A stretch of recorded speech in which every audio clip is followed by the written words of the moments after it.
Rain belts the windows of the Greyhound bus as Ethan stirs from his fitful sleep. The landscape outside is unfamiliar. Dark pines looming in the gathering gloom.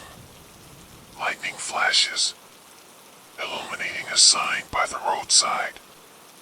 Whispering Pines Station, next stop. Ethan frowns. This isn't his destination. The bus lurches to a halt. Brakes squealing in protest. Last stop, the driver calls out. His voice oddly distant. Ethan gathers his meager belongings. A duffel bag and a worn leather journal. He steps out into the storm.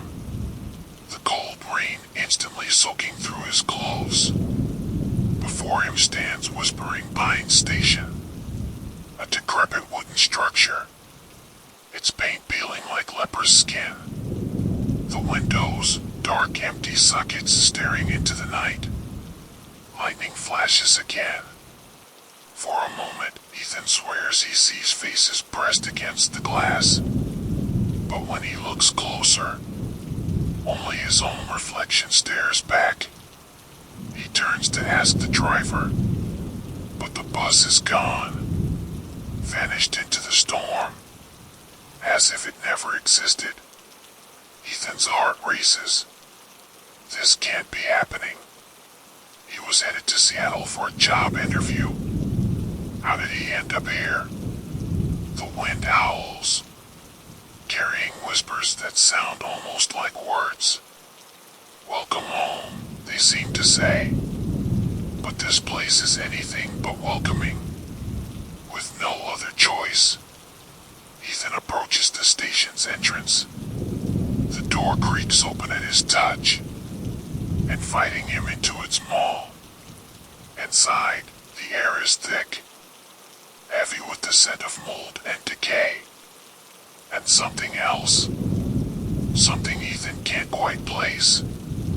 A single bulb flickers overhead, casting dancing shadows on the walls. The ticket counter is empty. A layer of dust undisturbed for years. Yet on the arrivals board, fresh chalk marks a single entry. Ethan Walker arrival now. Departure never. His blood runs cold. How is this possible? He never told anyone he was coming here. He didn't even know this place existed. A clock on the wall catches his eye, its hand spinning backwards at impossible speed. Ethan blinks and it's normal again. Stuck at 11:59. He approaches a bench.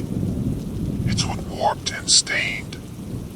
As he sits, it creaks beneath him, almost like a groan of pain.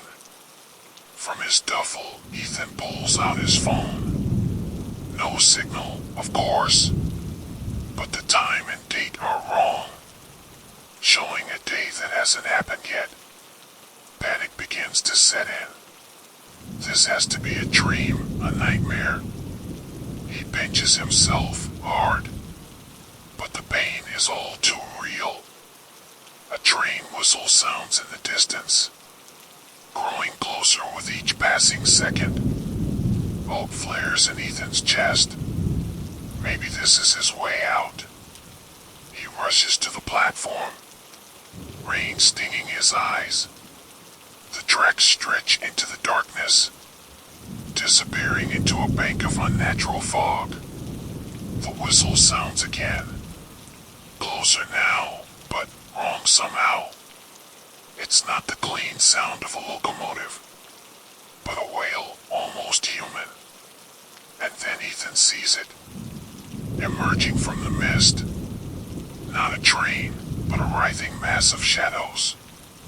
Faces contorted in agony visible within its form. Ethan stumbles back. His foot catches on a loose board. He falls, the world spinning around him. As his head strikes the platform, Ethan's vision blurs. The last thing he sees is a figure stepping from the shadow train. A figure that looks just like him. Darkness claims him, and Ethan knows his journey at Whispering Pines Station has only just begun. The rain intensifies, a curtain of water obscuring the world beyond the platform. Whispering Pines Station stands defiant against the storm, a decaying sentinel in the heart of Montana's wilderness. Lightning illuminates the scene in stark relief, revealing the true extent of the station's abandonment.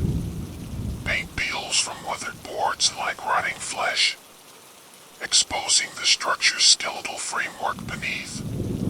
The platform stretches into darkness, its far end swallowed by an unnatural fog. Rusted tracks disappear into the mist, leading to destinations best left unimagined. An old clock tower looms overhead, its face cracked, hands forever frozen at 11:59. Each flash of lightning seems to make the hands twitch, as if struggling against the grip of time itself. The wind howls through broken windows, carrying whispers of long-forgotten passengers. Names and destinations blend into a cacophony of the damned, their journeys eternally unfinished. Ethan steps cautiously across creaking boards, each footfall echoing in the cavernous waiting room. Tattered posters line the walls, advertising destinations that no longer exist. A ticket booth stands silent in the corner, its window clouded with years of crime. For a moment, Ethan swears he sees movement within. A shadowy figure, gone in the blink of an eye. The scent of decay hangs heavy in the air, mingling with something older, something wrong. It's the smell of time itself rotting, of moments stretched beyond their breaking point. Rain drips through holes in the ceiling, forming puddles on the warped wooden floor. In their reflections, impossible scenes play out. Glimpses of the station as it once was, and as it never was. An old drinking fountain catches Ethan's eye, its basin stained with rust, or is it blood? Water trickles from its spout unbidden, each drop echoing like a distant scream. Shadows seem to move of their own accord, darting just at the edge of vision. When Ethan turns to look, they're gone, leaving only a lingering sense of unease. A row of benches lines the far wall, their wood warped and stained by unknown fluids. Ethan approaches, drawn by an unseen force, and recoils as he sees names carved into the seats. His own name stares back at him, etched in a hand unsettlingly like his own. Beneath it, a date, tomorrow's date, and the words he arrives. He dies. He returns. Panic rises in Ethan's throat. He stumbles back, nearly falling. The station seems to pulse around him, as if alive and breathing. A notice board hangs askew on one wall, its surface covered in layers of yellow papers. Missing person reports, decades old, all bearing faces that look eerily familiar. The floor creaks behind him. Ethan spins, heart pounding. But there's nothing there. Just the endless, empty expanse of the station. He approaches the platform edge, peering into the fog-shrouded tracks. For a moment, the mist parts, revealing a landscape that can't possibly exist. Twisted spires and impossible geometries. A city of nightmares just beyond reach. Ethan blinks and it's gone, leaving him to question his own sanity. A lone suitcase sits on the platform, its leather cracked and faded with age. reaches for it, hesitates, then flips open the rusted latches. Inside, he finds only a mirror, its surface rippling like disturbed water. His reflection stares back, but its eyes are black, empty voids. Ethan slams the suitcase shut, his breath coming in ragged gasps. The station seems to close in around him, its very walls pulsing with malevolent energy. He knows, with a certainty that chills him to the bone, that Whispering Pines is no ordinary abandoned station. It's a place where reality bends and breaks, where time itself comes to die. And Ethan, poor, lost Ethan, is now a part of its eternal, nightmarish dance. The scene is set, the stage prepared for horrors yet to come. In this remote corner of Montana, Whispering Pines Station awaits its next victim. And as the rain continues to fall, Ethan realizes his journey has only just begun. The station's ancient PA system crackles to life. A voice, distorted and inhuman, echoes through the halls. The 3:33 to eternity is now boarding, but the clock still reads 11:59, frozen in time. Ethan's heart races as he scans the empty platform. No train in sight, only swirling mist and shadows. Suddenly, phantom passengers materialize, their forms translucent, faces twisted in eternal anguish. They rush past Ethan, through him, each touch sending icy shivers down his spine. He stumbles back, gasping for breath, the air thick with the scent of decay and despair. The walls begin to bleed, dark, viscous liquid oozing from between the boards. It forms impossible patterns on the floor, symbols that hurt Ethan's eyes to look upon. A child's laughter echoes from the ticket booth. Ethan approaches, dread building in his chest. Through the grimy window, he sees a young girl. Her eyes black voids, smile too wide to be human. She presses a ticket against the glass. Ethan's name written in what looks like blood. As he reaches for it, the booth implodes, collapsing into a singularity of darkness. The floor beneath Ethan's feet turns to quicksand. He sinks, struggling against the pull of the station. Hands reach up from below, grasping at his ankles.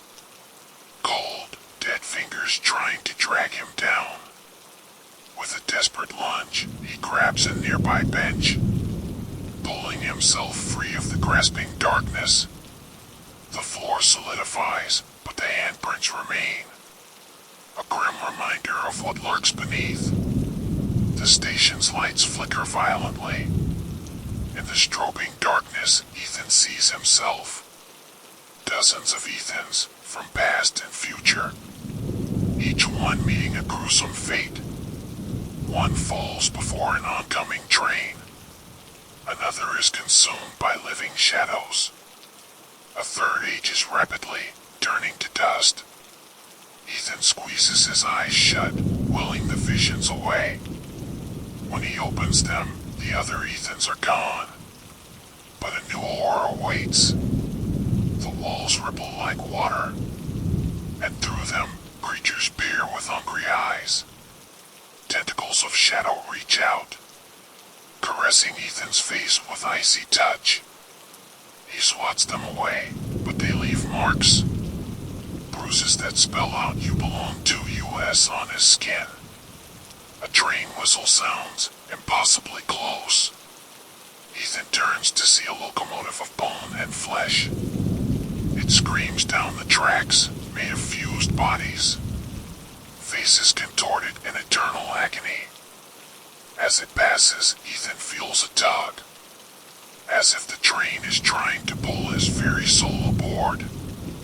He resists, but a part of him is torn away, leaving him feeling hollow and incomplete. suddenly springs to life, its hands spinning wildly in reverse. Ethan feels years peeling away from his body, memories of a life not yet lived flashing before his eyes. He sees himself boarding the bus to Seattle, making choices that led him to this nightmare. But as quickly as it began, the regression stops, leaving Ethan gasping back in his adult form. A mirror appears before him, seemingly from nowhere. But his reflection is wrong, distorted. It moves independently, reaching out, trying to pull Ethan into its world of backwards time. He stumbles away, only to find himself in an endless corridor. Doors lining both sides, each one whispering his name. Ethan opens one, sees a life he could have lived. Happiness, success, love, all now beyond his reach. Another door shows only darkness, a void that threatens to consume him. He slams it shut, but the darkness seeps through, tendrils of nothingness reaching for him. The corridor begins to twist, folding in on itself like a Mobius strip. Ethan runs, but finds himself back where he started, the station playing with him like a cat with a mouse. Suddenly, the floor gives way. Ethan plummets through layers of reality. He sees the station as it once was, as it will be, and as it exists in dimensions beyond human comprehension. Just before he hits bottom, time stops. Ethan hangs suspended in a moment between moments. He sees the true face of Whispering Pine Station, a cosmic horror that defies description. With a violent jerk, he's back on the platform. The storm's still raging, the clock still reading 11:59. But Ethan knows he's changed, that he's seen things no mortal was meant to witness. And as a new wave of terror washes over him, Ethan realizes his ordeal is far from over. For in Whispering Pine Station, the nightmare has only just begun. The clock strikes midnight, yet its hands remain frozen at 11:59. Ethan blinks, and the station resets. He's back where he started, duffel bag in hand.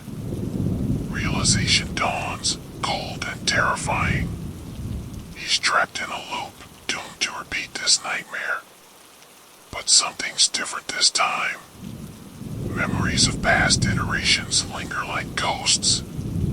Ethan moves with purpose now, searching for clues he might have missed before. In the ticket booth, he finds a ledger. Names of passengers, dates stretching back centuries. Each name is crossed out, save for 10 and his own newly added. He recognizes them from the missing persons board, victims of the station's insatiable hunger. A pattern emerges in the dates. Every 33 years, a new name appears. Ethan does the math, his blood running cold. He's the 11th, completing some dark design. The walls whisper secrets of a ritual begun long ago. A bargain struck with something ancient. Something that lurks beyond the veil of reality. Ethan pieces together the station's history. Built on sacred ground, a gateway between worlds. Its creators sought to harness cosmic power, but instead unleashed a horror beyond imagination. He learns of the entity, a being of shadow and madness. It feeds on lost souls, using the station as its hunting ground. With each loop, Ethan grows stronger, more resistant to the station's illusions. He begins to manipulate the reality around him, bending the rules of this pocket dimension. But the entity is aware of his progress. It throws throws increasingly terrifying obstacles in his path.